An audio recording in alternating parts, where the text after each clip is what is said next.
Hemos estado en nuestra iglesia predicando una serie llamada Alcanza, y primero hablamos de alcanzarnos a nosotros mismos, es decir, alcanzar nuestro propósito como cristianos.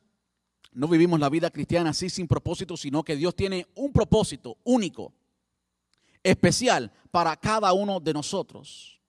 Y con eso comenzamos. Lo segundo que hemos estado viendo por todo el mes de octubre es cómo alcanzar a nuestros seres queridos, cómo alcanzar a familiares y amigos, a las personas que más amamos, a las personas que están en nuestro círculo de influencia.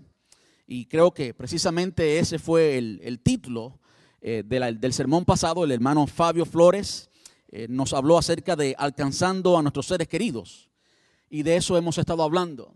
Ya hemos tocado 3 temas en este subtítulo, esta parte de la serie, y el primer tema fue el precio de alcanzar, alcanzando a través de relaciones fue el segundo, el pasado, alcanzando a nuestros seres queridos, y hoy quiero predicarles bajo el tema pasos prácticos y bíblicos para alcanzar a familiares y amigos. Pasos prácticos y bíblicos para alcanzar a familiares y amigos. De modo que aunque leímos sí al principio un pasaje bíblico, por supuesto, con toda intención, por lo que dice ese pasaje, no vamos a hacer exégesis de ese pasaje, es decir, no vamos a examinarlo verso por verso o oración por oración o idea por idea, no vamos a hacer un análisis exhausto de ese pasaje, sino que simplemente tomamos la idea principal de ese pasaje y vamos a ver en el resto de las escrituras pasos, cosas que usted puede hacer, cosas que usted puede anotar hoy, y pueden convertirse en práctica en su diario vivir el día de mañana para que usted eventualmente llegue a alcanzar a su familia, llegue a alcanzar a sus amigos. Hemos visto algunos principios cuando hablamos, por ejemplo, de el precio de alcanzar. Hay que pagar un precio. Aquel creyente que quiere vivir en comodidad, pues no va a alcanzar. Pero aquellos que queremos alcanzar, y Dios quiere que tú alcances, y Dios quiere que alcances lo que Él tiene preparado para ti. No es que estés compitiendo con nadie, sino que Él quiere que tú alcances todo lo que Él tiene para ti. Y hablamos de ciertos principios allí. Hablamos también de otros principios cuando hablamos de alcanzando a través de relaciones. Hechos capítulo 16. Y también de otros principios también relacionales cuando el hermano Fabio nos predicó acerca de alcanzando a nuestros seres queridos. Hoy queremos ver algunos pasos prácticos para que podamos alcanzar, es decir, algo que usted pueda ponerlo en práctica mañana, algo que usted y yo debemos ponerlo en práctica ya desde hoy mismo. Y hay por ahí algunos que no les gusta mucho nombrar paso número 1, paso número 2, paso número 3, y dice que se convierte en algo mecánico y lejos de simplemente darle una mecánica. Lejos de eso, yo quiero que usted entienda hoy algo importante y que es crucial que usted lo aplique, ¿ve? Y que no simplemente se convierta en una mecánica. Ahora, al mismo tiempo, es importante que usted tenga claro en su mente, es importante que usted tenga una idea clara qué debe hacer primero y qué después para que pueda entonces ponerlo en práctica. Yo creo que muchas veces los creyentes conocemos algo de la palabra, pero jamás lograremos ponerlo en práctica si no lo entendemos y entendemos la aplicación. ¿Qué vamos a hacer a raíz de ese conocimiento que ahora tenemos? Por lo tanto, es importante sí que entendamos qué es lo primero, qué es lo segundo y qué es lo tercero que debemos hacer. Y yo espero que al salir de este lugar, esta tarde usted se vaya con claridad, saber qué debe hacer para alcanzar a sus seres queridos, a sus familiares y a sus amigos. Al final son las personas que más amamos, ¿verdad? A mí me duele cuando conozco a algún pastor y la familia de ese pastor, los hijos de ese pastor, no le sirven al Señor. Me duele. Y claro, quizás en el presente no le sirvan al Señor. Y cuando miro a esos pastores, amigos míos, mi fe es creer que con el tiempo ellos van a venir a la fe. Es decir, yo estoy mirando solamente el presente, pero tengo que mirar como Dios lo mira. Dios mira todo. Dios vive en un eterno presente, de modo que Dios también ve el momento futuro para mí hoy que esos hijos de esos pastores van a entregarse al Señor. Pero hoy, que yo no veo la salvación en la familia de un pastor, de un ser querido, de un hermano, de un ministro, a mí me duele. Hace 2 semanas estábamos reunidos en un grupo familiar. Intencionalmente hice la pregunta: ¿cuántos en su familia son salvos? Y tomó mucho tiempo, porque habíamos mucho repasar. ¿Cuántos de nuestros seres queridos, de nuestra familia cercana, no son salvos hoy? Y aprendí que la gran mayoría de nuestros seres queridos todavía no son salvos, incluyendo mi familia personal. Aunque hay muchos en mi familia que son salvos, por la parte de mi padre hay muchos que no lo son. Pero yo confío que el evangelio ha llegado a la familia a través de mí, y ya han habido miembros de la familia que se han convertido al Señor, y yo confío y yo espero alcanzar a toda mi familia para Cristo, alcanzar a toda mi familia para el Señor. De modo que hoy quiero hablarles de algunos pasos prácticos, sencillos, algo que no es muy difícil de entender, pero que al mismo tiempo son bíblicos y que están fijados en las páginas de nuestra Biblia, de modo que es la voluntad de Dios, de modo que es la palabra de Dios, de modo que es en la forma que Dios piensa. Y para no dejar el pasaje con el cual comenzamos, Lucas capítulo 19, cuando el Señor salva a Zaqueo, me encanta que cuando el Señor pasa por allí, por aquella ciudad, y Zaqueo se sube a un árbol por su estatura, queriéndonos decir que él pasó todos los obstáculos. En este caso el obstáculo era su estatura y la multitud que había. Jacob.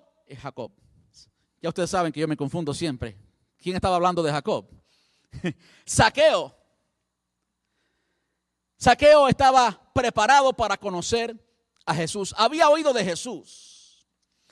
Había oído cosas de Jesús que quizás no había oído de ningún otro rabino, de ningún otro maestro. Jesús era único, y era único porque Jesús es Dios. No era simplemente un buen maestro, era el mismo Dios, era el verbo hecho carne que habitó entre nosotros y se hizo uno de nosotros. Por lo tanto, no era el mismo, no era un rabino más. Y como Zaqueo había conocido acerca de Jesús, él quería conocerle. Y allí estaba Jesús, que conocía que él quería conocerle, y cuando lo vio en el árbol, Jesús ya tenía un plan para salvar a Zaqueo. Y me encanta que el Señor le dice: Zaqueo, desciende porque hoy necesito morar en tu casa.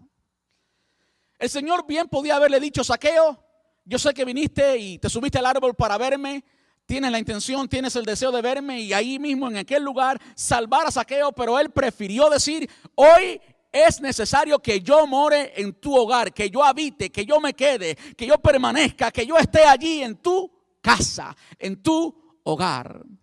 Y es por eso que me llamó tanto la atención este versículo. Si leemos el versículo 19, el versículo 9, Lucas 19, versículo 9 y 10.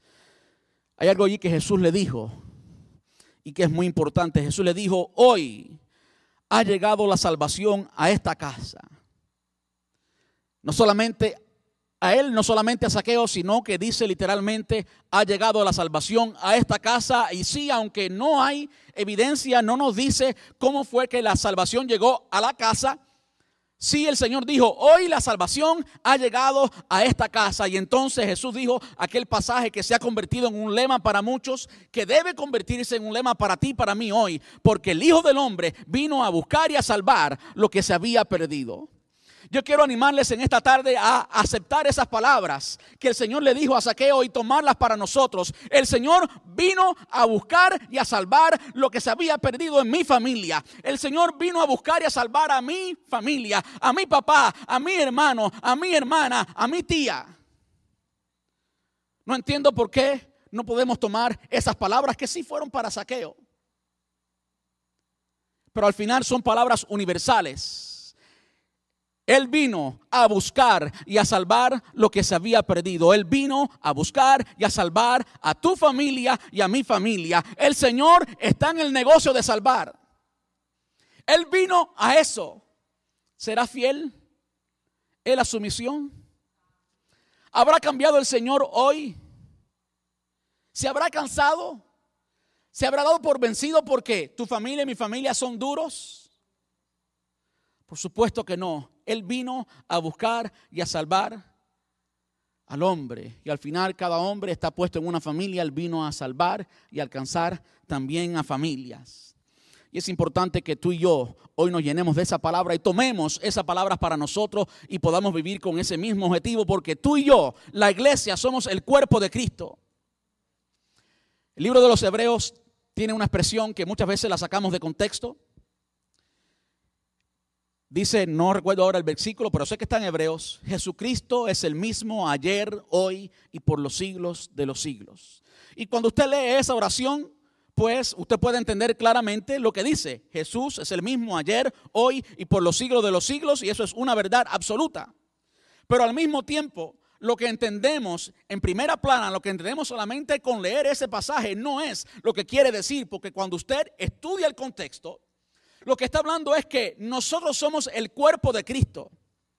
Cristo está presente hoy y está presente aquí y ahora en su cuerpo. Y el mismo Jesús que hizo todo lo que hizo cuando estaba en carne y hueso es el mismo que está aquí hoy. Jesús no ha cambiado, Él es el mismo ayer y hoy en nosotros, la iglesia, en su cuerpo.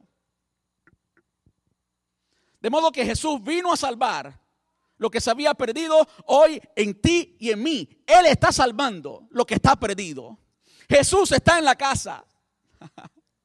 En mi casa habita Jesús. ¿Por qué? Porque donde están 2 o 3 reunidos en su nombre, Él está en medio. En mi casa habita Jesús. Yo estoy en la posición de Zaqueo. Tú estás en la posición de Zaqueo. Él está en casa.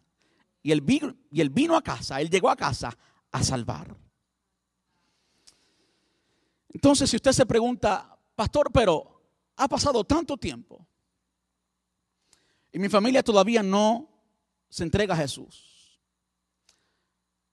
Ha pasado tanto tiempo y yo he vivido la fe cristiana y todavía ellos no se han entregado a Jesús. Bueno, hablamos mucho de eso cuando hablamos del tema alcanzando a través de relaciones. Hablamos mucho de eso, hablamos mucho de la familia del mismo Jesús. Hablamos de la familia de Jesús. Jesús tuvo otros hermanos, hijos de María, de José. Uno de ellos es Santiago, quien escribió la carta de Santiago. Y hubieron otros hermanos y hermanas. En la carta a los Corintios, el apóstol Pablo hace referencia a esos, diciendo que estaban con ellos, de modo que podemos entender que ellos fueron salvos. Aunque los hermanos de Jesús no llegaron a ser salvos, o no hay evidencia de que llegaron a la salvación hasta después que Jesús murió y resucitó. De modo que si ellos que vieron a Dios mismo hecho carne enfrente de ellos, oyeron su voz, les tomó 3 años para creer. No es sorpresa que en nuestras familias hayan tantos que le tomen muchos años para creer. Ahora ellos llegaron a creer en Jesús.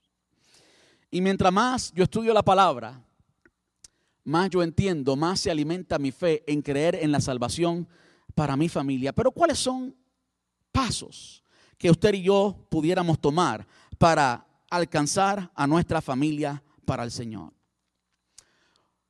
El primer paso del cual les quiero hablar hoy es oración. Y esto no es nada nuevo para ustedes.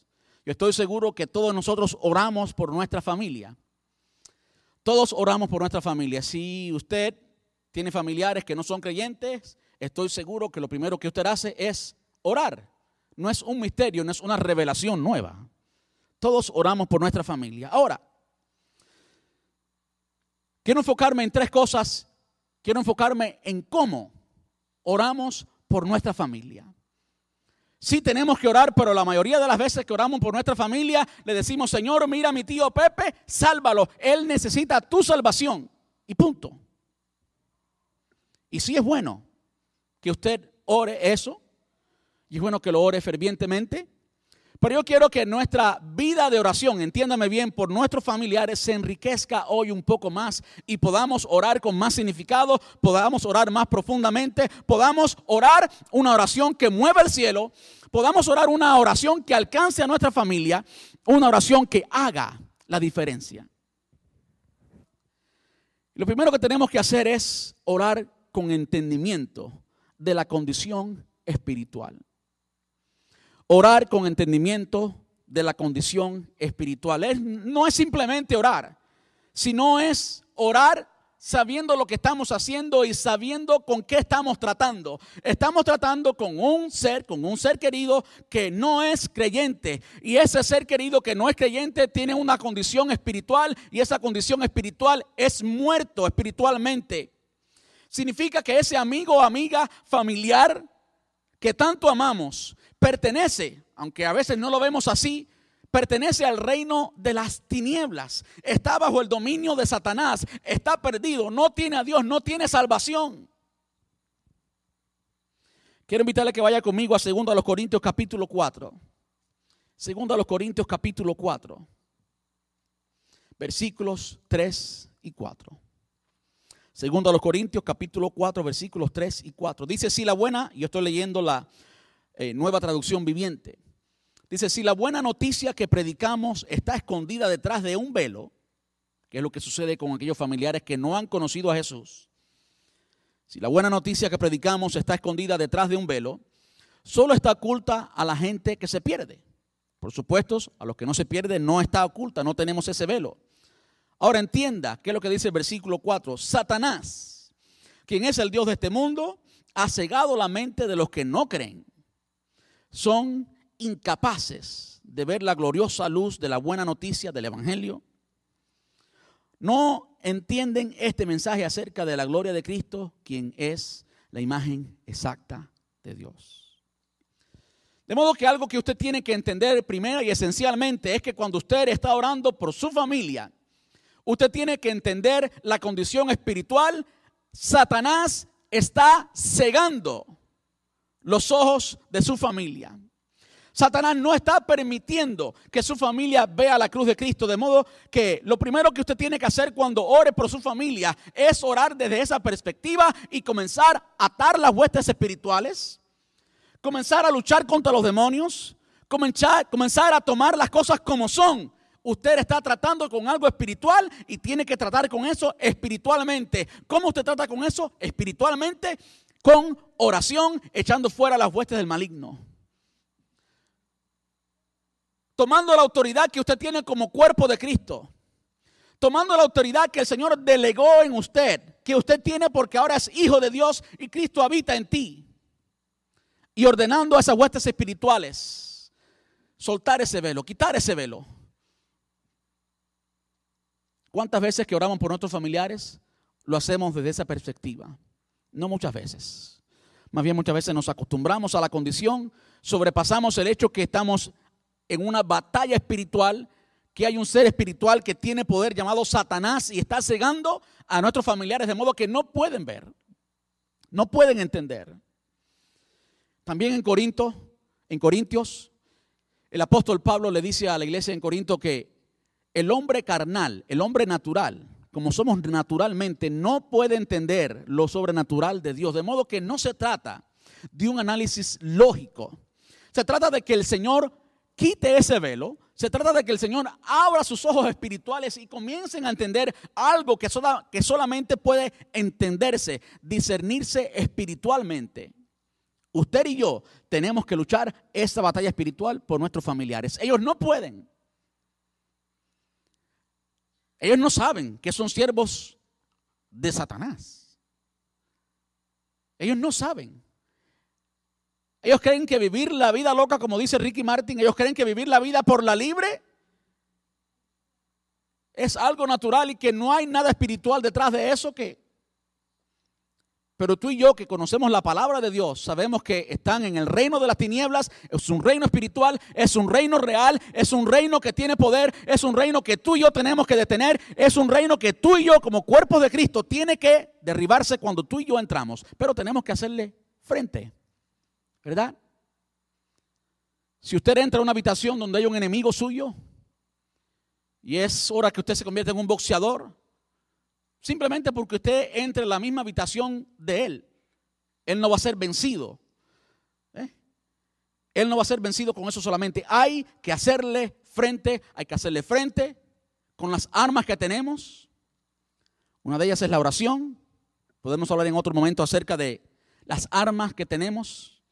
La palabra de Dios, y vamos a eso ahora. La palabra de Dios y oración. Palabra de Dios y oración. Palabra de Dios y oración. Pero algo que tenemos que hacer es nunca perder de vista que es algo espiritual, es una guerra que Él no puede pelear. Usted tiene que pelear por Él o por ella. Usted puede pelearla, usted tiene las herramientas espirituales, usted tiene las armas espirituales. ¿Y qué es lo primero que tenemos que hacer? Porque no podemos bendecir, no podemos alcanzar a nuestra familia si primero no le desatamos. Y usted y yo tenemos la labor, la autoridad, el poder y la misión de desatarles primero. Lo segundo que tenemos que hacer es orar con fe, creyendo.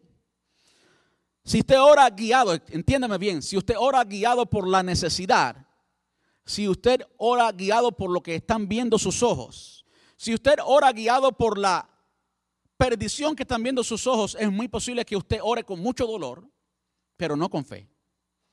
Y a veces pensamos que orar con dolor es lo que va a mover el corazón de Dios, y Dios sí se compadece de nosotros, Él sí se compadece de nosotros. Pero lo que es bíblico y lo que la palabra de Dios enseña es que lo que mueve a Dios es la fe. Sin fe es imposible agradar a Dios. ¿Lo escuchó bien? Imposible. Porque es necesario que el que se acerca a Dios crea que Él está ahí, que le hay y que es galardonador de los que le buscan. En otras palabras, que Él está ahí, que Él te está escuchando y que Él te va a responder. Hay que creer. Sin fe no se puede hacer nada. Y el que pida, pida creyendo, no dudando nada, dice Santiago, el mismo hermano de Jesús.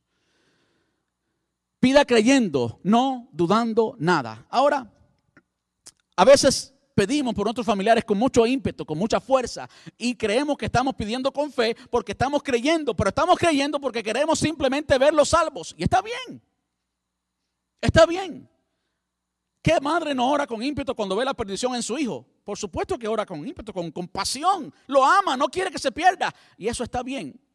Pero eso no es suficiente. Usted tiene que orar con fe. Y la fe viene por el oír y el oír la palabra.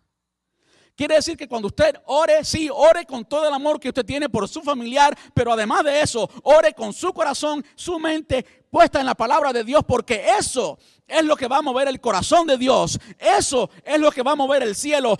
Eso es lo que va a hacer la diferencia cuando usted ora con fe. ¿Fe en qué? En la palabra de Dios.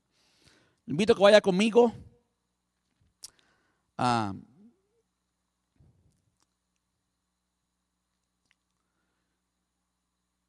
Hechos capítulo 16, versículo 31, ya hablamos de este tema. Ya hablamos de este tema. ¿Cómo es que el Señor salva a nuestras familias? ¿Cómo podemos tener fe, certeza, convencimiento de que Él va a salvar a nuestra familia? Cuando hablamos de alcanzando a través de relaciones, vimos Hechos capítulo 16 y en Hechos capítulo 16 vimos cómo el Señor salva a 3 familias diferentes. La primera familia fue la familia de Timoteo. Hemos hablado suficiente ya de Timoteo. Segundo, la familia de Lidia, la vendedora de púrpura, también ella y su casa fueron bautizados. Y por tercero, la familia del carcelero. El Señor había impedido ciertos planes que tenía Pablo y Silas y había ordenado que Pablo y Silas estuvieran en esta cárcel para que se encontraran para salvar. Él vino a salvar a este carcelero y no solamente a él sino también a su familia. Y cuando yo veo el patrón, Zaqueo, hoy tengo que estar en tu casa, hoy el evangelio ha llegado a esta casa. Lo veo cuando el Señor Jesús llamó a los discípulos. El primero de ellos, entendemos que tenía 33, 34 años, Andrés, fue el primero. Y Andrés fue y le dijo a Pedro, y Pedro vino a los pies de Cristo. Y después fueron a Felipe, un vecino y un compañero también de pesca. Y ahí fueron a Natanael, también vecino de Felipe, conocido. fue a través de relaciones familiares y amigos. De modo que comienzo a ver un patrón y comienza mi fe a crecer y a solidificarse. Lo vimos también en Hechos 16. Y yo le invito a que estudie la palabra de Dios y que comience a buscar objetivamente por pasajes bíblicos que alimenten su fe y los va a encontrar. A veces lo leemos, le pasamos por encima y ni nos damos cuenta, pero están allí y están para que los entendamos. Hechos 16:31, el apóstol Pablo le dice a este carcelero unas palabras que tuvieron un poder extraordinario. Cree en el Señor Jesucristo y serás salvo tú y tu casa. Dejamos ahí. Tú y tu casa. El carcelero y la casa del carcelero fueron salvos. Incluso la casa del carcelero se convirtió en una iglesia. Así que ahí vemos lo primero. Ahora usted y yo que estamos pensando y que estamos hablando acerca de alcanzar a nuestra familia. Recordemos que estamos hablando de orar por nuestra familia. Y primero tenemos que orar con la perspectiva que estamos luchando contra el enemigo. Segundo, tenemos que orar con fe. Porque si no oramos con fe, pues no vamos a recibir nada. Y fe viene por la palabra de Dios. Entonces tenemos que ver qué es lo que dice la palabra de Dios acerca de la salvación de nuestra familia para que entonces podamos orar con fe. Vaya conmigo a 1 de Timoteo capítulo 2, versículos 3 y 4.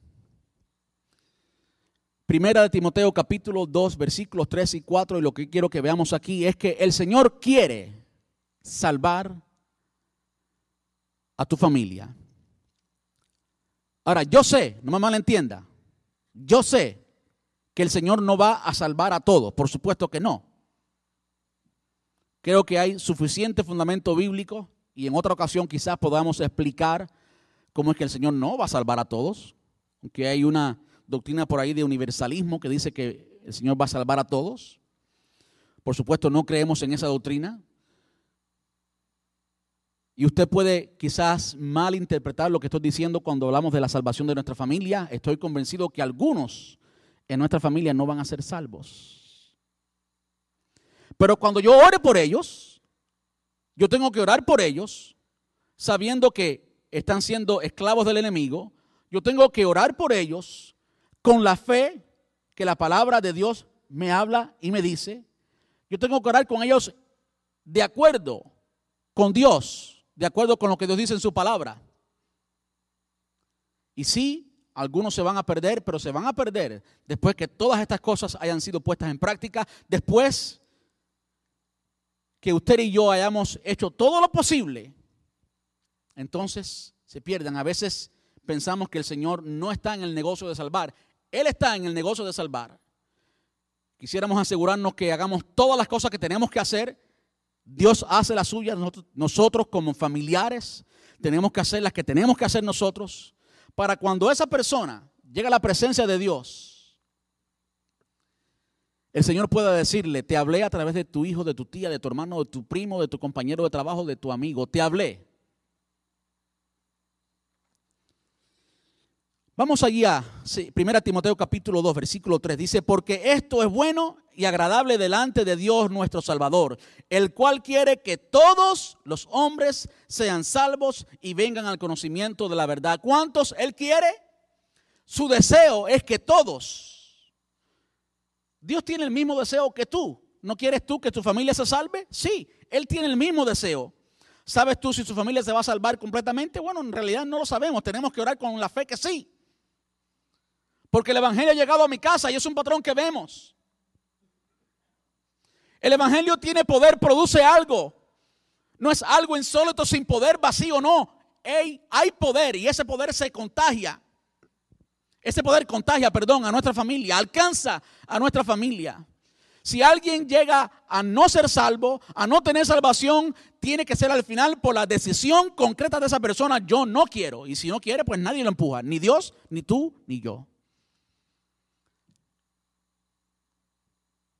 Quiero que podamos hacerle frente, podamos hacerle presión. Toda aquella persona que no quiera ser salvo va a tener que luchar contra la presión de nuestro amor, contra la presión del amor de Dios para que entonces no sea salvo. Pero Dios quiere, lo dice ahí claramente, 1 Timoteo capítulo 2 versículo 4, el cual quiere que todos los hombres sean salvos y vengan al conocimiento de la verdad. Hay algunas formas doctrinales de mirar este pasaje y algunos dicen que en esa ocasión todos no se refiere a todos. Es decir, cuando usted está hablando acerca de un tema, usted puede decir todos los pajaritos que están en la jaula, son todos los que están en la jaula. No son todos los pájaros, no son todas las aves. Y muchas personas dicen que ahí no se está refiriendo a eso, pero cuando usted estudia el contexto, no hay razón concreta para creer eso. Él quiere que todos se salven. Segunda de Pedro capítulo 3 versículo 9. Segunda de Pedro capítulo 3 versículo 9. El Señor no retarda su promesa, según algunos la tienen por tardanza, sino que es paciente para con todos, no queriendo que ninguno perezca, sino que todos procedan al arrepentimiento. No, que lo vemos allí. Él quiere. ¿Dios quiere, sí o no? Dios sí quiere. ¿Van a ser todos salvos? No. Pero Él quiere que todos sean salvos. Si alguien decide no ser salvo, si alguien no quiere venir a los pies de Cristo, va a tener que ser decisión de esa persona. Y es tu trabajo y mi trabajo hacer posible que esa persona tenga que pasar por mucho para que al final niegue a Cristo. Entonces estamos hablando solamente de orar con fe, orar creyendo. Es un patrón que vemos en la palabra como Dios salva a familias. Le dijo a Zaqueo, he llegado a esta casa, hoy moraré en tu casa. Hoy el evangelio ha llegado a esta casa, hoy la salvación ha llegado a esta casa. Lo vimos en la familia de Timoteo, en la familia de Jesús, en la familia de los apóstoles, en la familia de Lidia, la vendedora de púrpura, en la familia de el carcelero de Filipos y en muchas otras familias. Ahora, dentro de esas familias hay algunos que también no conocieron a Jesús. Lo otro que tenemos que hacer es orar perseverantemente. He hablado de 3 formas de oración, 3 modos para orar: luchando espiritualmente, orando con fe, creyendo todas estas cosas que vemos de la palabra de Dios, no que alguien se lo inventa, no que oro con mucho ímpetu, con mucha pasión, porque lo amo. Y eso es bueno, pero sí, además de eso, orar con fe en la palabra de Dios. La fe viene por el oír y el oír la palabra de Dios.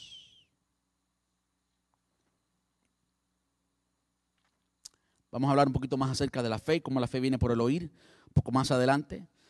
Ahora, algo que tenemos que hacer es orar perseverantemente. Lucas capítulo 18, y leo esto bien rápido. Nueva traducción viviente. Cierto día Jesús le contó una historia a sus discípulos para mostrarle que siempre debían orar y nunca darse por vencidos. ¿Lo escuchó bien? Siempre debían orar y nunca darse por vencidos. Había un juez en cierta ciudad, había un juez en cierta ciudad, dijo que no tenía temor de Dios ni se preocupaba por la gente. Una viuda de esta ciudad acudía a él repetidas veces para decirle: hágame justicia en este conflicto con mi enemigo.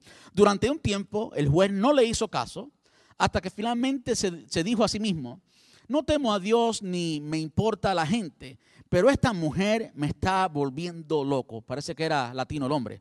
Esta mujer me está volviendo loco. Me ocuparé de que reciba justicia porque me está agotando con sus constantes peticiones. Entonces el Señor dijo: aprendan una lección de este juez injusto. Si hasta él dio un veredicto justo al final, ¿acaso no creen que Dios hará justicia a su pueblo escogido que clama a él día y noche? ¿Seguirá aplazando su respuesta? Les digo, él pronto les hará justicia. Por cuanto el Hijo del Hombre regrese pero cuando el Hijo del Hombre regrese, ¿a cuántas personas encontrará con fe en la tierra? Quiere decir que hay muchas personas que con el tiempo pierden la fe. Con el tiempo no ven lo que están pidiendo y pierden la fe. Y lo que tú y yo tenemos que hacer en cuanto a nuestra familia es que, aunque estemos viendo lo que estemos viendo, la palabra de Dios es siempre la misma, siempre dice lo mismo, es veraz, es real, es poderosa. No perdamos la fe, sigamos orando por nuestra familia, orando con fe, orando creyendo y orando persistentemente. Eso es lo primero que tenemos que hacer, orar. Porque al final usted y yo no podemos salvar, quien salva es Dios. usted y yo podemos hacerlo mejor. Dios es quien salva. Lo segundo que tenemos que hacer, y que es muy importante, es presentarles el evangelio, hablarles la verdad, hablarles de Cristo. Y muchas veces no lo hacemos porque son familiares. No lo hacemos porque nuestros familiares son las personas más cercanas a nosotros, ¿verdad? Vivimos con ellos. Conocen todas nuestras faltas. Conocen cuando nos enojamos, conocen cuando hemos dicho algo mal, conocen cuando hemos tenido una mala actitud, de modo que no queremos ser etiquetados como hipócritas. ¿Ves? Entonces, con esa excusa, yo no quiero que me diga hipócrita porque yo he fallado, como todos. Tenía intención que se dijera alto, pero no tan alto. Como todos fallamos, todos. Con la excepción de Jesús, yo creo que todos nosotros, si fuéramos a poner esta excusa para no hablarles a nuestros familiares, nunca le hablaríamos a ninguno. Porque todos tenemos faltas visibles, claras para nuestros familiares. Usted no puede tener temor de que le digan hipócrita por una falla, por dos fallas. Usted debe hablarle a sus familiares. Otra razón por la cual no le hablamos es porque ellos tienen la libertad de respondernos con ira, con desprecio.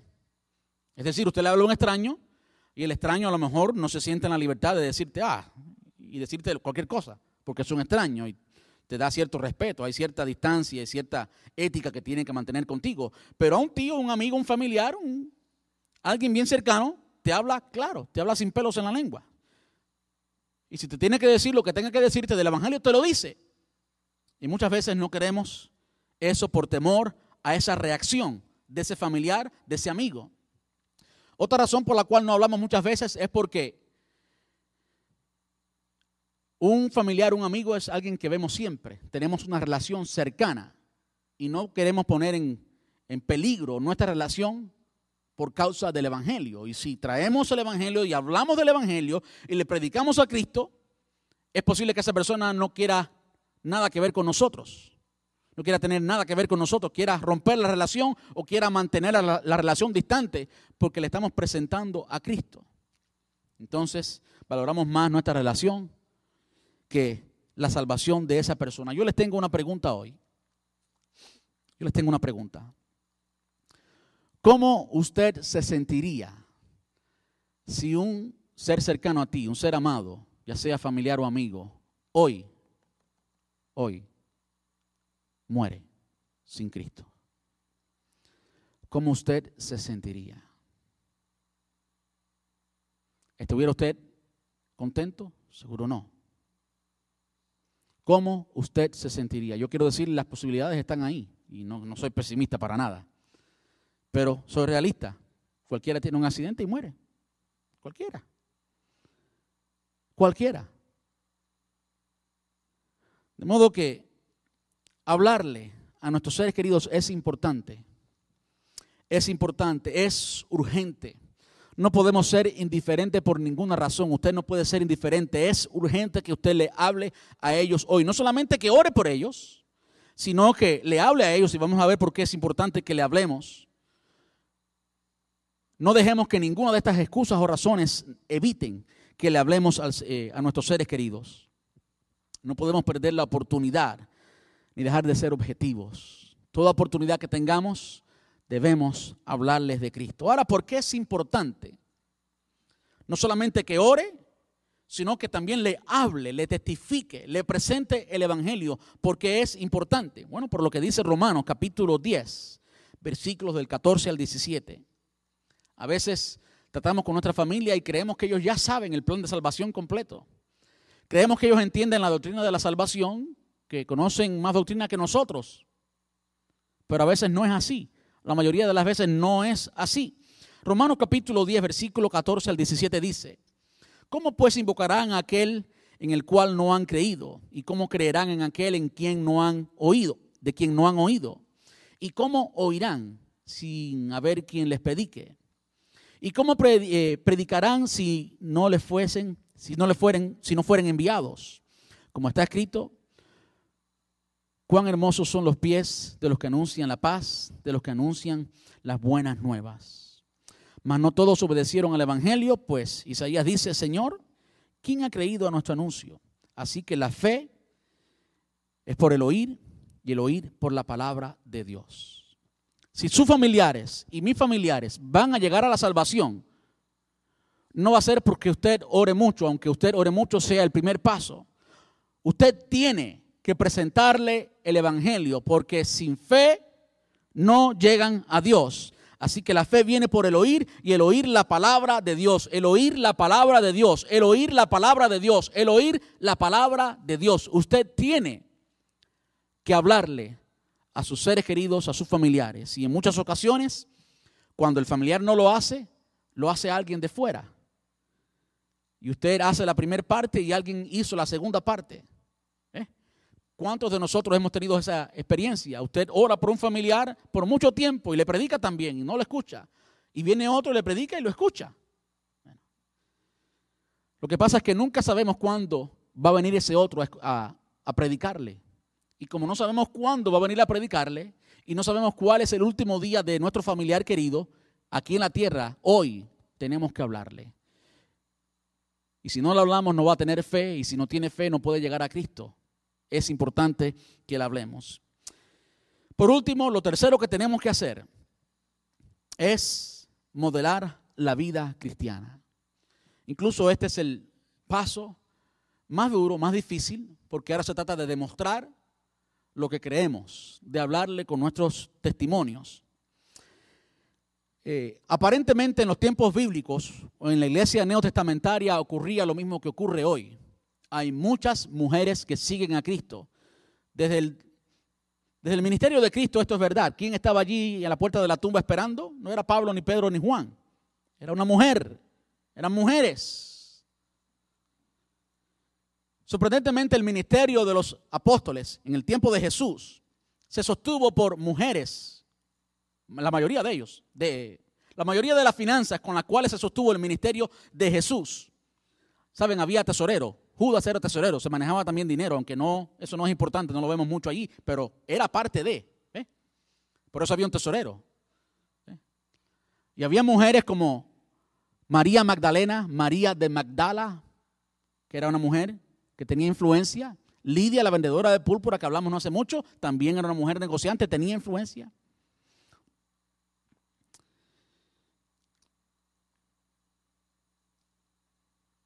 Tenemos que modelar la vida cristiana. Y evidentemente había muchas mujeres, no solamente en el tiempo de Cristo, como estas mujeres a las cuales mencionamos, sino también en la iglesia primitiva, como hoy. Creo que es un patrón que se ha repetido hasta hoy. Muchas mujeres le sirven al Señor y sus esposos no, sus maridos no. ¿Verdad que sí? Muchas.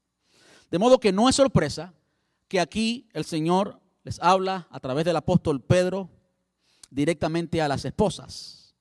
Primera de Pedro capítulo 3, versículos del 1 hasta el 6. Dice: asimismo vosotras, mujeres, estad sujetas a vuestros maridos, para que también los que no creen la palabra, hablando de los maridos que no creen la palabra, sean ganados sin palabra por la conducta de sus esposas, considerando vuestra conducta casta y respetuosa. Vuestro atavío no sea el externo de peinados ostentosos, de adornos de oro y de vestidos lujosos, sino el interno, el del corazón, en el incorruptible ornato de un espíritu afable y apacible, que es de gran estima delante de Dios, porque así también se ataviaban en otro tiempo aquellas santas mujeres que esperaban en Dios, estando sujetas a sus maridos, como Sara obedecía a Abraham llamándole Señor. Eso no es para las mujeres latinas.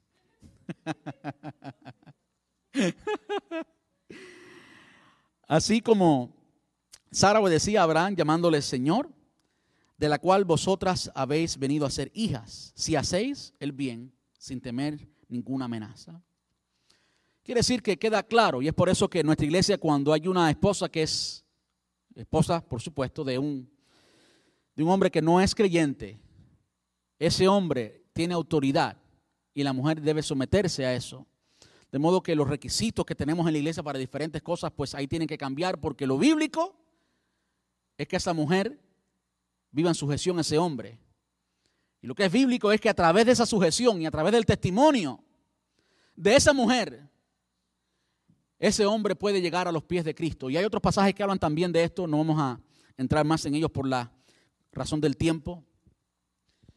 Pero lo tercero es nuestro testimonio. ¿Cuántos de nuestros seres queridos no quieren venir a Cristo por el mal testimonio?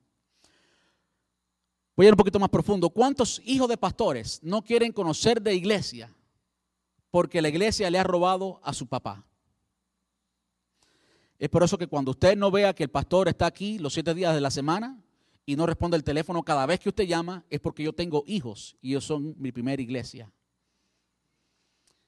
Y yo sería un fracasado si alcanzo al mundo para Cristo y mis hijos que están en mi casa, mi iglesia, los pierdo. De modo que yo tengo que modelar el evangelio para mis hijos. Es por eso que nuestra iglesia no tiene una actividad todos los sábados, porque usted tiene que tener tiempo con su familia. Usted no puede ser iglesia y nada para la familia. Usted tiene que salir y pasear y amar y comer y reírse y gozar con su familia y demostrarle el amor.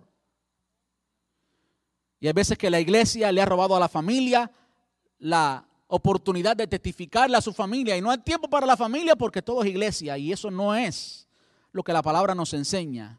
Usted tiene que ser luz en su casa primero. Y esa es la forma que alcanzamos a nuestros seres queridos. Primero, orando y orando con entendimiento. Sabemos que tenemos que hacerle frente al enemigo, que es una cuestión espiritual, seria, real, verdadera, que usted tiene la autoridad para hacerlo. Segundo, orando con fe, creyendo lo que la palabra dice, creyendo que el Señor quiere, aunque no todos sean salvos, Él quiere que todos sean salvos. Usted tiene que creer que Dios está de su lado en alcanzar a su familia, que Él vino a salvar lo que se había perdido. ¿Hay perdición en su familia? Para eso vino Jesús. Jesús está en ti. Tú eres el cuerpo de Cristo. Tú tienes que creer lo que la palabra dice. Y cuando tú miras el patrón bíblico, como muchas familias llegaron a Cristo, usted debe tomar eso para usted. Usted tiene la opción, por supuesto, de decir, no, eso no es para mí. Bueno, si no es para ti, pues. Pero yo quiero tomarlo para mí. Cuando veo todas esas familias, en lugar de decir, no, eso no es para mí, yo quiero decir, ¿y por qué no la mía? Sí, la mía. Cree en el Señor Jesucristo y serás salvo tú y tu casa. Ora por tu familia. Arrebátasela de las manos del infierno. Jesús, cuando habló con Pedro, la primera ocasión que existe la palabra iglesia en nuestra Biblia, Mateo capítulo 18, Él dijo, yo edificaré mi iglesia y las puertas del Hades no prevalecerán contra ella. Las puertas del Hades no prevalecerán contra ella. Tú y yo somos la iglesia de Cristo hoy y las puertas del infierno hoy no prevalecen contra nuestra familia, no prevalecen contra nuestra familia. ¿Cuál es la imagen que Jesús tenía en mente aquí? No era una imagen defensiva, era una imagen ofensiva. No es que nos estamos defendiendo del infierno, es que estamos ofendiendo al infierno. Cuando en una ciudad había guerra y venía el enemigo, cerraban las puertas de la ciudad. Y el enemigo no podía entrar porque las puertas de la ciudad estaban cerradas. Ponía gente detrás o como quiera la cerraban. Y en ocasiones, usted lo ha visto en películas, el enemigo cogía un tronco de árbol o lo que sea y le daba con fuerza a aquellas puertas de la ciudad. Le daba con ímpetu a las puertas de la ciudad hasta que las puertas de la ciudad se derribaban. Lo que el Señor dice, la iglesia de Jesús, tú y yo, hoy tenemos poder. La iglesia de Jesús es poderosa y las puertas del Hades, las puertas del infierno, las puertas de la perdición no prevalecen contra la iglesia. Tú y yo tenemos poder y debemos luchar contra el enemigo, orando con poder, con autoridad en contra del enemigo, orando con fe, orando con persistencia. Segundo, hablando, porque sin fe no pueden llegar a Cristo. Y tercero, viviendo lo que hablamos. Incluso cuando vivimos lo que hablamos, algo que usted puede decir, aun cuando haya fallado, usted puede decirle, yo soy un perdonado. Yo soy un perdonado. Yo soy un pecador a quien Él ha rescatado. Yo soy alguien como tú, pero he entendido que Él me ama y yo he aceptado su sacrificio por mí. Yo he entendido que yo tengo mucho que cambiar, pero ahora tengo a alguien, el Espíritu Santo, que está en mí. Él me ayuda a cambiar. Hoy fallé, mañana seré mejor. Hoy fallé, me sigo levantando. Hoy caí, me levanto. Mañana caigo, me levanto hasta que crezca y me fortalezca y sea cada día más como Él. Ese es el error que le hemos presentado a todo el mundo, incluyendo a nuestra familia, que somos perfectos. Se convirtió el primo Juan, ya es perfecto. No, el primo Juan sigue siendo tan imperfecto, aunque ahora tiene el perfecto dentro de él, y ese perfecto dentro de él, el Espíritu Santo, lo va a perfeccionar. Y hay promesas para eso, hasta el día de su venida, Él me va a perfeccionar. Pero somos un producto que no es terminado. Usted y yo somos un producto en proceso, no hemos sido terminados todavía. Amén. Entonces, no deje la salvación de su familia como algo secundario. Póngalo en primera plana. Ore, testifique y modele. Viva la vida cristiana. No sea obstáculo para su familia, sino que sea el medio por el cual Dios llega a su familia. La salvación ha llegado a tu familia a través de ti.